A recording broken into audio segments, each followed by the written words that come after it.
Hello everyone, কথা ধারাবাহিকের আজকের পর্বে দেখবেন এভি আর কথা যখন মিষ্টি একটা মুহূর্ত কাটাতে থাকে, ঠিক সেই সময় প্রমিত এসে কথার নার্সারির সমস্ত গাছে আগুন লাগিয়ে দেয়। আর কথা সেই আগুনটা দেখতে পেয়ে যায় আর আগুন আগুন বলে চিৎকার করে। তারপর বাড়ির সকলে সেই নার্সারিতে গিয়ে দেখে সমস্ত গাছ পুড়ে গেছে। কথা খুব কষ্ট পায়, তার গাছ নষ্ট হয়ে গেছে বলে কাঁদতে থাকে। সবাই মিলে আগুনটা নেভানোর চেষ্টা করে কিন্তু পারে না। কথা বলে, পাচক মশাই, এই গাছটা পাহাড়ে পাওয়া যায়, এখন তো পাওয়াও যাবে না। তারপর এভি কথাকে সামলায়, সেখান থেকে নিয়ে যাওয়ার চেষ্টা করে। কথা সেখানে জুতোর ছাপ দেখতে পায়, ঠিক যেমনটা বালু কাপুরে দেখতে পেয়েছিল। তারপর কথা ভাবে, একই রকম জুতোর ছাপ এতটা কাকতালীয় কিছুতেই হতে পারে না।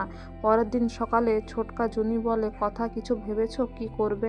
কথা বলে, ভজুয়াদা আছে না গোবরডাঙ্গার, সে একটা কবিরাজি গ্রামের ঠিকানা জানে, সেখান থেকে অনেক শিকড় ওষুধপত্র গাছপালা পাওয়া যাবে, তাকেই ফোন করেছি, সে নিয়ে আসবে সব কিছু। আর গোবরডাঙ্গার কিছু মেয়েরা আসবে, তারাই সাহায্য করবে। এদিকে কর্তা দিদা বলে, যা যাচ্ছে পরিবারের ওপর দিয়ে, আমি মানত করেছি একটা সোনার সাপ বাবা ভোলানাথকে দিব জগৎ ব্রহ্মপুরে গিয়ে। আর এভিকে বলে যেতে, এভি রাজিও হয়, কিন্তু সেই স্বর্ণকারকে যাকে অর্ডারটা দেওয়া হয় তার কাছে প্রমিত ভিক্ষুক সেজে আসে আর কোথায় সোনা হিরে বসানো সাপটা শিবের মাথায় দেওয়া হবে সেটাও জেনে নেয়। এদিকে গোবরডাঙ্গা থেকে কিছু মহিলারা আসে, ভজুয়াদা আসে, কথা শিখিয়ে দেয় কতটা পরিমাণ পাতা কোথায় লাগবে। এদিকে এভি বলে, খুব হার্ডওয়ার্ক। কথা বলে, পরিবারের জন্য তো এইটুকু করতেই হবে, কিন্তু পাহাড়ি গাছটা? এভি বলে, নিশ্চয়ই কোনো ব্যবস্থা হয়ে যাবে। পরের দিন স্বর্ণকার সোনা হিরে বসানো সেই সোনার সাপ এনে দেয়। কর্তা দিদা বলে, বাড়ির বড় নাতবউ হিসেবে কথা মা, তুমি শিবের মাথায় এটা বসাবে, শিবের গলায় বসাবে। এদিকে কথা চলে যায়, সবাই জগৎ ব্রহ্মপুর যায় আর প্রমিত ডিল ডান করে ওই সাপটা বিক্রি করার জন্য। কথা বলে, পাচক মশাই, আপনার ঠান্ডা লেগে যাবে, গলায় একটা মাফলার কিনে জড়িয়ে নিলেই ভালো হয়। এভি বলে, শিবের গলায় সাপ জড়াতে এসছিস, সেটাই জড়া, আমার গলায় তোকে মাফলার জড়াতে হবে না।